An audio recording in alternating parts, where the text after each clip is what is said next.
ဘာဖုန်းပဲတုံးတုံးဘာဆင်းကပ်ပဲတုံးတုံးအင်တာနက်လိုင်းမကောင်းပဲဖြစ်နေလားဒါဆိုရင်တော့ဒီဗီဒီယိုလေးကိုအဆုံးထိကြည့်လိုက်ပါဘာဖုန်းပဲတုံးတုံးဘာဆင်းကပ်ပဲတုံးတုံးအင်တာနက်လိုင်းမကောင်းပဲဖြစ်နေတဲ့မိတ်ဆွေတို့အတွက်ကျွန်တော်ဒီနေ့မှာတော့ဘယ်ဖုန်းမဆိုဘယ်ဆင်းကပ်မဆိုအင်တာနက်လိုင်းကောင်းအောင်လုပ်လို့ရမယ့်လျှို့ဝှက် setting 3ခုအကြောင်းကိုပြောပြပေးသွားမှာပဲဖြစ်ပါတယ်ဒီဗီဒီယိုလေးကတော့အင်တာနက်လိုင်းမကောင်းဖြစ်နေတဲ့မိတ်ဆွေတို့အတွက်လုံးဝအကျိုးရှိမယ်လို့လည်းကျွန်တော်အနေနဲ့ယုံကြည်မိပါတယ်ကဲဒါဆိုဘယ်လိုမျိုး setting တွေကိုချိန်ထားရမလဲဆိုတာကျွန်တော်နဲ့အတူတူလေ့လာကြည့်လိုက်ကြရအောင်နံပါတ်1 reset network setting ကျွန်တော်တို့ကအင်တာနက်ကိုသုံးနေကြပြီးတော့ reset လုပ်ပေးဖို့ကိုလည်းမေ့နေတတ်ကြပါတယ်ဒါကြောင့်ကျွန်တော်တို့ကအင်တာနက်ကို reset မလုပ်ဖဲသုံးတာများလာမယ်ဆိုရင်တော့အင်တာနက်ကနှီးလာတတ်ပါတယ်โอเคပါဒါဆိုရင်အင်တာနက်ကို reset လုပ်လိုက်ကြရအောင်ပထမဆုံးအနေနဲ့ကျွန်တော်တို့ရဲ့ဖုန်းထဲက setting လေးတွေကိုဝင်လိုက်ပါโอเคပါဒီနေရာမှာတခုပြောပြထားချင်တာကတော့တယောက်နဲ့တယောက်သုံးတဲ့ဖုန်းတွေမတူတဲ့အတွက်ကြောင့်ဝင်ရတဲ့ setting လေးတွေကတော့ကျွန်တော်တို့အနည်းငယ်ကွဲပြားနိုင်ပါတယ်ဒါကြောင့်မလို့ဒီနေရာမှာလူတိုင်းလိုက်ပြီးလုပ်နိုင်အောင်ကျွန်တော်တို့ setting တွေကအပေါ်ဆုံးက search bar လေးမှာရိုက်ချပေးရပါမယ်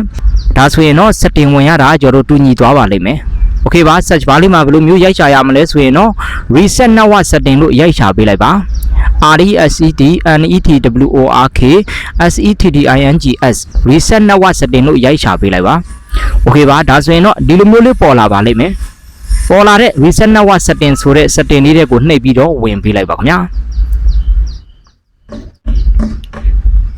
โอเคပါဒီနေရာမှာဆိုရင်တော့ reset network setting ကိုပဲထပ်နှိပ်ပြီးတော့ဝင်ပေးလိုက်ပါ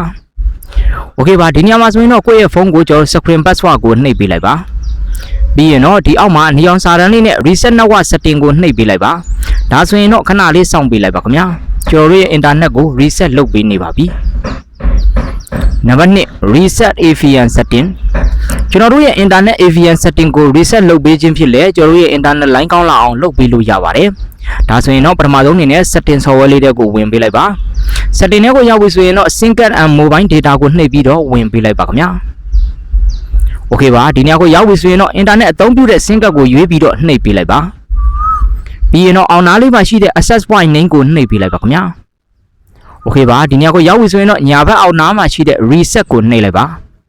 ပြီးရင်တော့အခုလိုမျိုးစာတန်းလေးပေါ်လာပြီဆိုရင်တော့ရပါပြီခင်ဗျာနံပါတ်3 developer option ဒီ setting လေးကိုဖွင့်ဖို့အတွက်ဆိုရင်တော့ကျွန်တော်တို့ရဲ့ setting နဲ့က search bar လေးမှာ developer option လို့ရိုက်ချလိုက်ပါအကယ်၍ဒီ developer option လေးကရိုက်ချလို့မပွင့်သေးဘူးမမြင်ရသေးဘူးဆိုရင်တော့ကျွန်တော်တို့ရဲ့ setting နဲ့က about phone နဲ့က OS version ကို8ခါလောက်ဆက်တိုက်နှိပ်ပေးလိုက်ရင်ပွင့်လာပါလိမ့်မယ်โอเคပါဒီ developer option ဖွင့်နည်းကိုလည်းနောက်ထပ်ဗီဒီယိုတစ်ပုဒ်အနေနဲ့တင်ပေးပါမယ်ခင်ဗျာโอเคပါ search bar မှာ developer option လို့ရိုက်ချပြီးရင်တော့ developer option နဲ့ကိုဆက်ဝင်ပေးလိုက်ပါပြီးရင်တော့ setting နဲ့ရောက်ပြီဆိုရင်တော့ screen ကိုပေါ်ကိုနည်းနည်းလေးဆွဲတင်ပေးလိုက်ပါ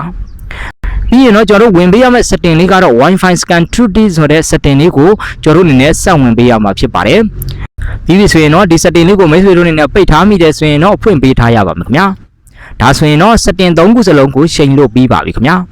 โอเคပါကျွန်တော်အခုပြောပြပေးခဲ့တဲ့ setting 3ခုလုံးကိုလုပ်ပြီးပြီဆိုရင်တော့ကျွန်တော်ရဲ့ဖုန်းကို restart တစ်ခါလောက်လုပ်ပေးလိုက်ပါဒါဆိုရင်တော့ကိုယ့်ရဲ့ internet ကအရင်ကတည်းကပိုမြန်ဆန်လာတာကိုတွေ့ရပါလိမ့်မယ်ခင်ဗျာအားလုံးပဲအဆင်ပြေကြပါစေခင်ဗျာ